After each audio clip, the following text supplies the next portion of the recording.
one of the officers was from Oklahoma? Yeah, and he liked Dr. Schlageter very much. He was very popular. I went to a meeting one time of the officers, and they discussed it. It seemed as though they're asking Schlageter about everything. Well, you see, there was a lot of days in there, and he was from the Chicago public health place, and where they had a lot of contagion there, too, so he knew a lot about it. And so I noticed that he was kind of popular, but I hadn't really been introduced to him or met him anyway. So I had to be a little bit receptive. And then we went horseback riding and things like that. And then he got this officer who invited another officer and Schlageter and me and another nurse down to his home for the weekend. So we had a trip down there, which was quite an event. And on the way home, we got caught on the muddy roads. And it was at night time too. And we had far away from much of any houses. But there was one in the distance. They had to walk clear over there and get a man with his horses to come and pull us out of the mud. In the middle of the night, we didn't get home till daylight. It wasn't too good. But they were able to explain it all off. So that was our first big date. When he came up and grabbed you, remember the music they were playing? No, I can't even try my best to think of that. I didn't think I could. I can forget more things nowadays. But that'll probably come later. It will. It'll pop into my head any time. Don't you ever dance? No. Yeah, I used to. Not so much anymore. There's not much. People don't dance. I'd like to. Maybe even a lot of fun. Take a course in ballroom dancing. Mm-hmm. Charles, it was hard to get him to dance, but he even took lessons in dancing after he got married. Oh, did he? Yeah. I used to try to make him dance and wanted him to go to the proms and things that way. And only way he'd go is if a girl invited him to go. And he didn't invite anybody to the prom. So. Was that one of the main kinds of fun you'd have, the dances? Oh, sure. That was the whole main. Really, there was nothing else. What else was there? Well, there was no TV shows. Yet. Oh, no radio. Not even radio. Wasn't anything else that you could do. Did you read more often, do you think? Oh, I think so. Or spend time? I didn't read as much as I wanted to read, though. You know, I told you about wanting to read, and I had to study my catechism. Come down from that tree, you know. Oh, yeah. And study your catechism, my mother said. And she didn't want me to read the papers with the ads in them. They might have something like medicines for some women's diseases. But you weren't. So I was well protected, too well protected in a way. She got on pretty well with Pop when you got married? Oh, yes. Oh, they liked him very much. Of course, he wrote them the nicest letter, you know, after I wrote and told them. They wrote one to me telling me how nuts I was to go on there, so somebody they never knew. By the time I got their letter back, why he had written to them, and they were all softened up then. And what did he write them, do you know? Well, I don't know just how he started it. I think maybe the letter is around somewhere yet. And they were very much appeased. And my father wrote such a nice note to me. After all, he did like his daughters. And then, of course, as soon as when I got home, he came from Baltimore. He was transferred to Fort McHenry. And so he came from Baltimore to meet them, and met my family doctor and the family priest, and everybody, and everybody liked him. And you were married in 1919? Mm-hmm. Did you go to Chicago right away? Well, we took a long honeymoon. I was that's going to right. have a good honeymoon. I tell you, if I had a man that could afford it, I was going to go somewhere. Now, you went out on Lake Michigan? We went to Superior, to Duluth, and took the boat. Johnny Otto's, I think it was a 5-day trip on the Great Lakes all the way to New York. And then we did New York and went to Washington, D.C. Oh, no, went to Fort McHenry, where he had been. He had been at Fort McHenry. That's where he had my wedding ring made by a soldier with a broken back. Made this out of gold. And that's the ring you're still wearing? Yeah, I'm still wearing this one here, just to play the band, but it's solid gold. Mm-hmm. And I guess when he came up to visit me the first time, he brought it, because I remember going to a party somewhere and I wore it turned off this way, because I didn't want anybody to see that I was engaged. Oh. So you turned the diamond in? I turned the diamond in this way, and then I danced with everybody. And then you danced with everyone? Anybody that asked me. So, oh well.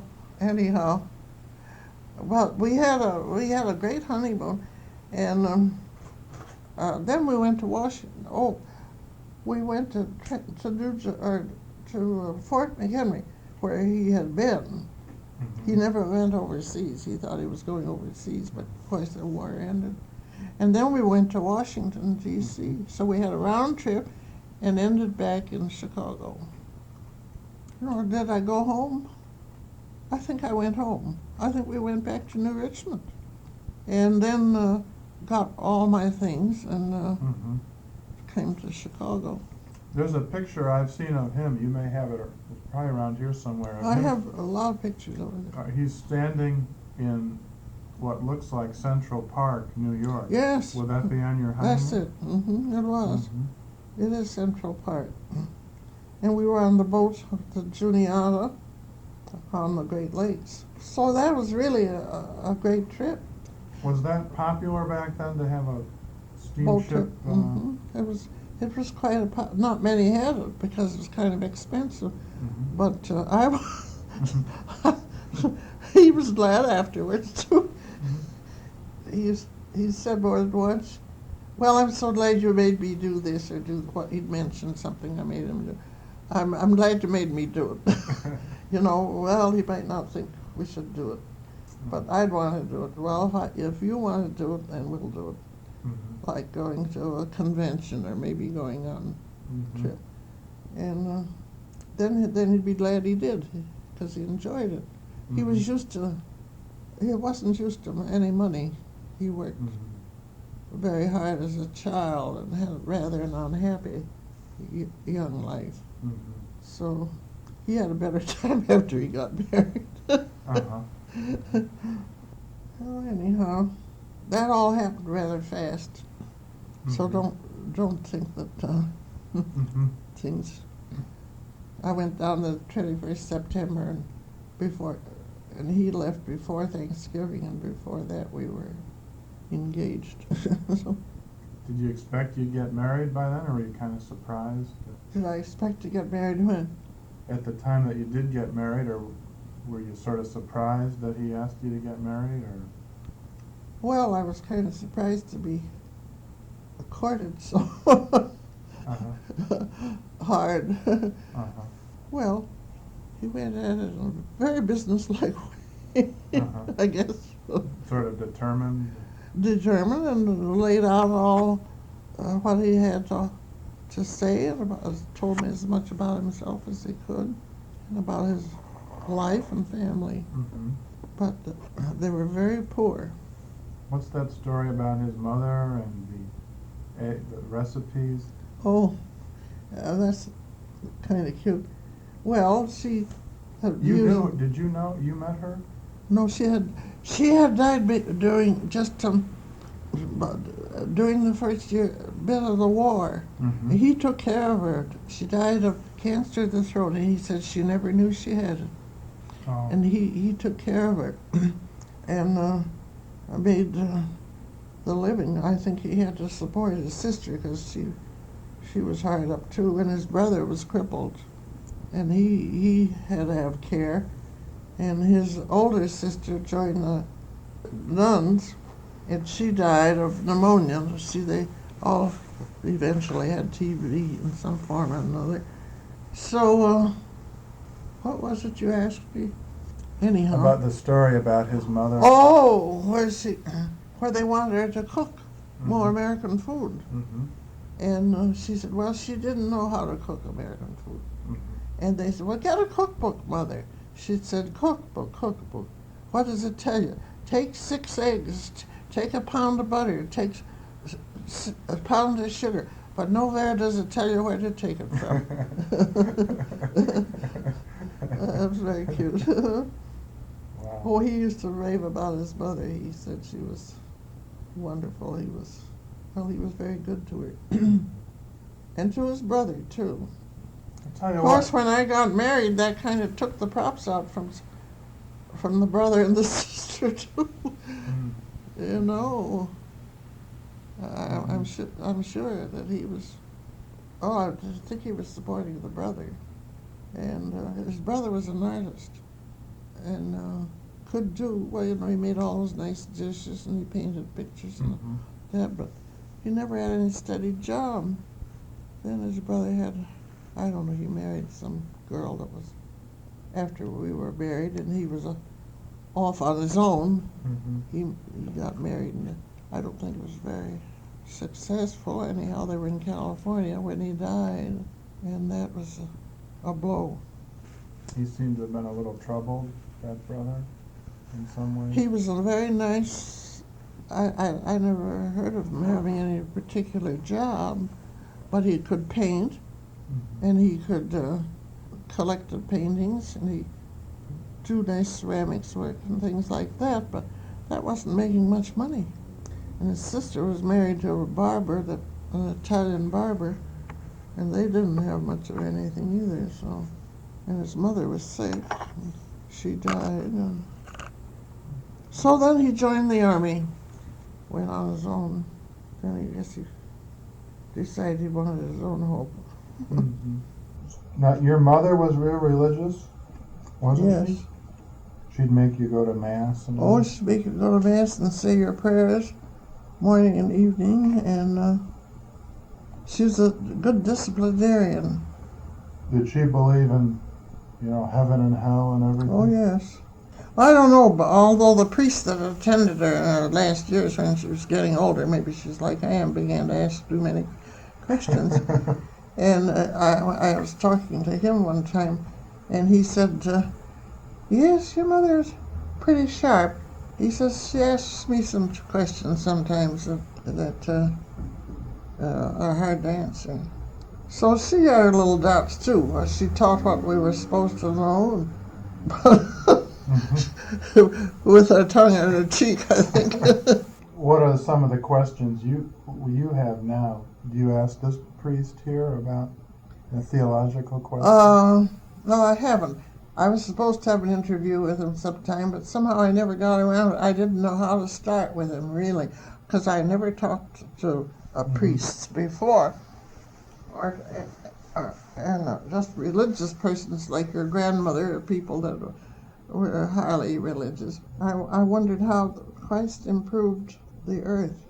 What did he do? They say that, they always talk about saving us, and he died to save us.